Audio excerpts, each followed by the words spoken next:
Good morning. Welcome back. This is Geography 10 Lecture 16.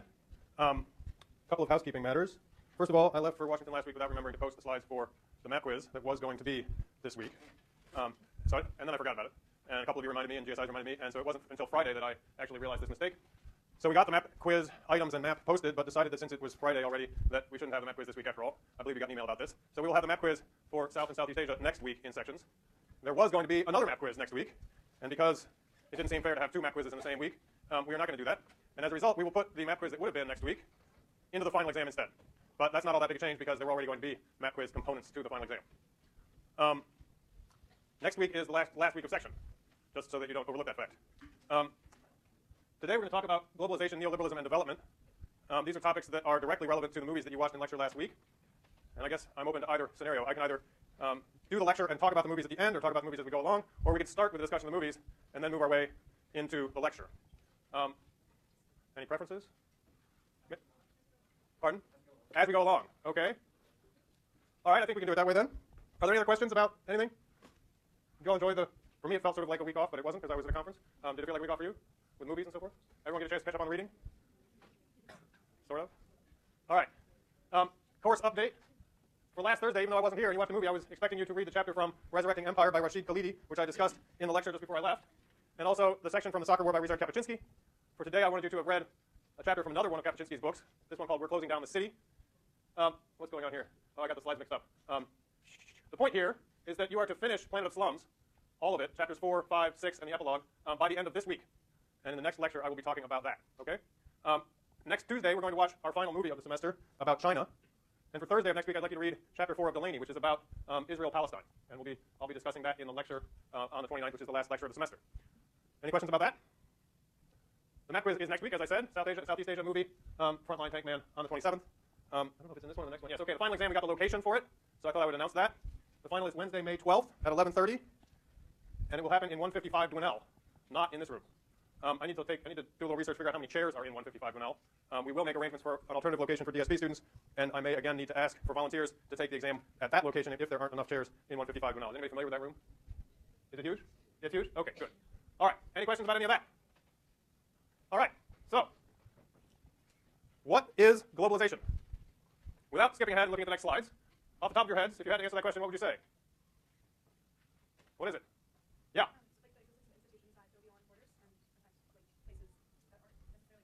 Okay, the existence of institutions that transcend national boundaries. And what was the last part? The emphasis then would be on institutions.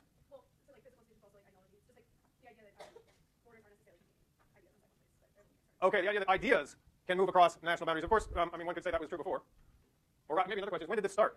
When is the beginning of globalization? Was it when you were born? Is one of you responsible? Was it before you were born? Any ideas? Yeah. I'm sorry? Okay, World Wars as a starting point for this? Which one? Okay, World War II. Yeah. Michael Jordan and the what? And the New Global Capitalism. And who's this by? Walter Weber? Lefebvre. Something like that. Okay. Okay, he says it starts in the 1970s with the advent of certain kinds of communication technology. Presumably computer-oriented, or any other thoughts about when this started? We've got a number of candidates now. Okay, I guess we skip ahead to the slides now. I mean, this is a term that gets thrown around a lot, right? You've probably heard this term plenty. It doesn't often get defined very clearly. It's sometimes unclear what it means. According to the Dictionary of Human Geography, which struck me as good a place as any to start, it's derived from a term, global village, which is associated with a social theorist by the name of Marshall McLuhan, who coined this term, to refer to the effects of new communication technologies on social and cultural life. So that would put it somewhere with the advent of computer technology and the movement of information in sort of digital form. It says social, cultural, political, and economic processes now operate at a global scale with a consequent reduction in the significance of other geographical scales, national, local, etc.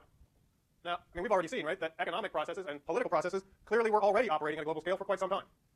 So we're not talking here just about trade, for example. Global trade, or at least international trade, is very old. And colonialism, imperialism are examples of political processes that also clearly operate at a scale beyond the nation state. Social and cultural processes, perhaps we can think about those as having some kind of new fluidity across boundaries that was not there before. But clearly, immigration, which is also significantly older than globalization, would be an instance of social and cultural processes operating at scales larger than the nation state. And we're going to need to try to distinguish between international and global, right? Perhaps they seem the same. The idea that something goes across international borders might seem the same thing as global, but in a sense it's not. International keeps the focus on the nation state and simply says there are processes going on between them. Global suggests that maybe the nation state is no longer the fundamental unit for these processes, no longer somehow grounding them.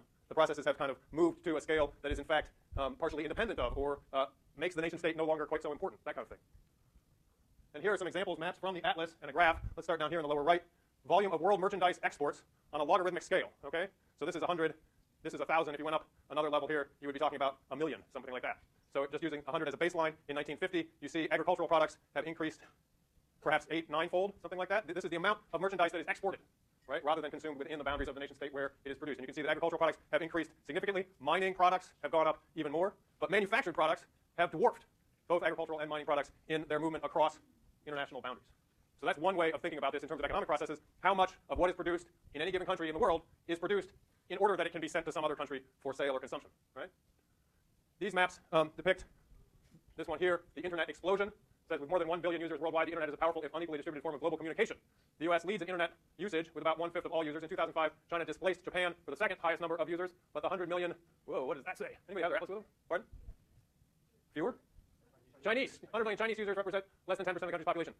These are internet users in blocks, and you can see that North America has a significantly larger share than most of the rest of the world. This map does not blow up very well. This one is the density of underground and undersea fiber optic cables. So you can see that the number of fiber optic cables connecting North America to Europe is extremely large. There's a great density of them. There are fewer connecting the rest of the world. Africa has many fewer connecting it to South America, for example, to Australia. There's a great density of them across the Pacific between North America and Asia. How many of you were aware that these cables existed down there underneath the ocean? Or did you think this all moved just by magic? Magic, yeah, I thought it was magic too. No, there has to be cables. There have to be physical fiber optic cables connecting these countries, these continents. And they are laid down in the ocean, obviously at great expense. And they are absolutely critically necessary to the movement of all this digital information between continents. So this is all to give you a sense of the kinds of things that contribute to or make up this concept of globalization. Perhaps this is a good time to talk about the movies. What do you see in those movies from last week that might serve to illustrate some of these points? You remember the movies, right? Just last week? A long time ago, I realize, yeah.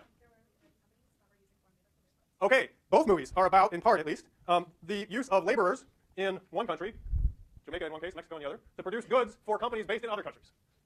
And in both cases, in fact, what we have are designated spaces, territories carved out of these host countries, Jamaica and Mexico, where the rules are different, so to speak, about the use of labor, the presence of foreign companies, the kinds of treatment those countries receive in terms of taxes or the sort of jurisdiction of various kinds of laws that they cope with or deal with, provided that they locate in those spaces. So that's very much about international economic production, economic processes. Anything else come to mind about the movies? Yeah.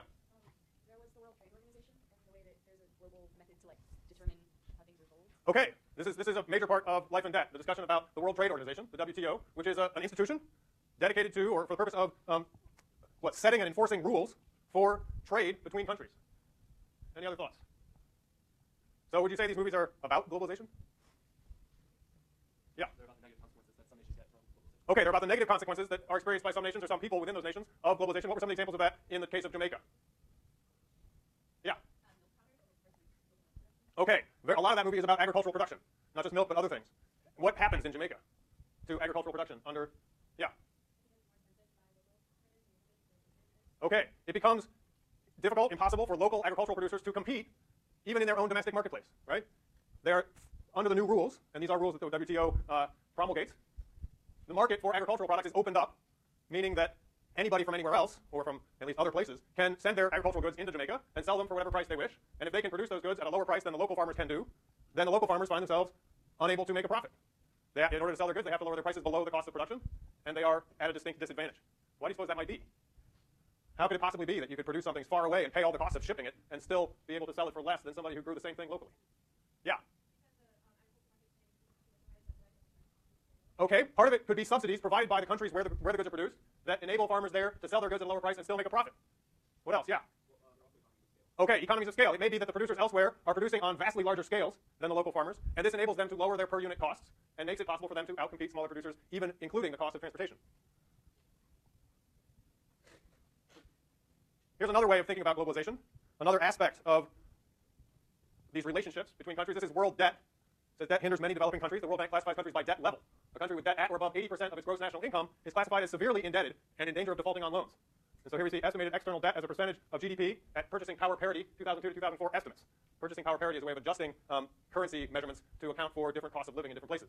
And so we see that countries in Africa frequently range from more than 100% to 30% or more. Virtually all of them are at least somewhat indebted. Most of the world is at least somewhat indebted. but some countries much more so than others. This would mean that the amount owed to foreign creditors, for countries of the darkest color here, is greater than the total amount produced in any given year by that economy. So you would owe essentially more than an entire year's income in debt to foreign entities. And what these entities are is an interesting question. We'll try to get into that a little bit further, particularly when we get to Davis again. Now, opinions about globalization vary a lot, and it's important to recognize the ways in which these debates get framed and the kinds of underlying assumptions that frequently inform different people's perspectives on globalization. So again, from the Dictionary of Human Geography, quote, "The view of globalization as an inexorable and virtually unstoppable force, which can only be accommodated rather than resisted, has become the conventional wisdom in neoliberal political and business circles and employed as a rhetoric to justify particular kinds of decisions."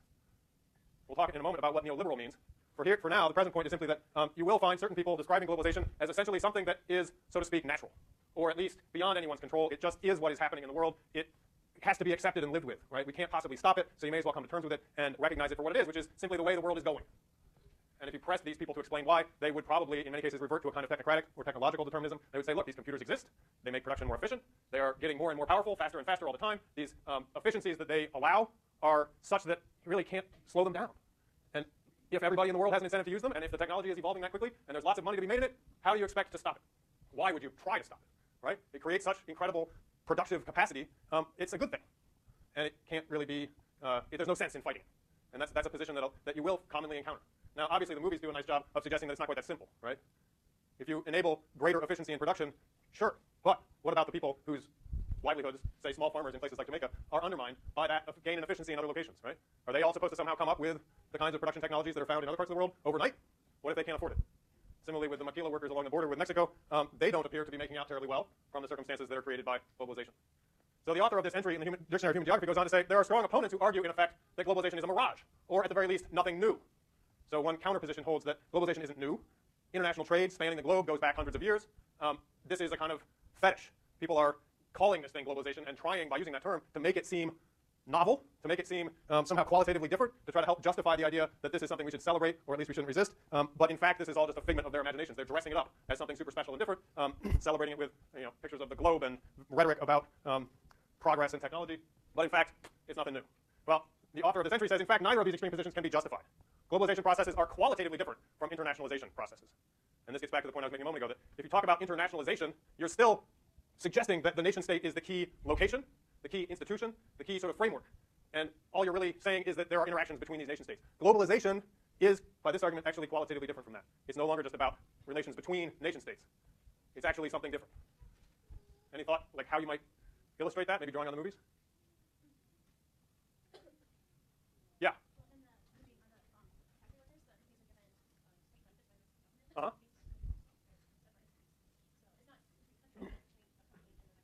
Okay, excellent point. In the case of the maquilas, the relationship isn't so much between the United States and Mexico, although the United States and Mexico had to come to some kind of general agreement about creating this maquila zone along the border. It's actually a relationship between a company, or lots of companies based in the United States, and workers in a particular place. They happen to be in another country. In this case, it's Mexico. In the other movie, it's Jamaica. But if you look at that decision about where to have a factory, it's not made by a government. It's made by a firm. And if you think about the firm's decision-making process, what are they thinking about? What are they evaluating? They're looking at the maquila zone in Mexico, or they're looking at the special production zone in Jamaica. But they're probably also comparing those places to similar locations elsewhere on the globe, right?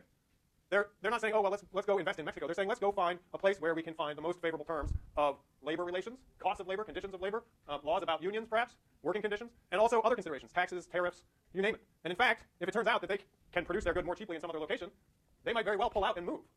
And they will move to another spot that will probably be in still another country, but it will not be strongly determined by questions of which nation it happens to be in, right? The national location is sort of contingent, and other considerations are of greater importance. And that freedom to relocate at will, without respect to national boundaries, is, by this argument, qualitatively different from what was the case in the past. Other questions? It must be emphasized, however, that change does not occur everywhere in the same way and at the same rate. The processes of globalization are not geographically uniform. Hence, globalization should be conceptualized as a complex of interrelated processes rather than an end state. Such tendencies are highly uneven in time and space. So here's another cautionary note about globalization.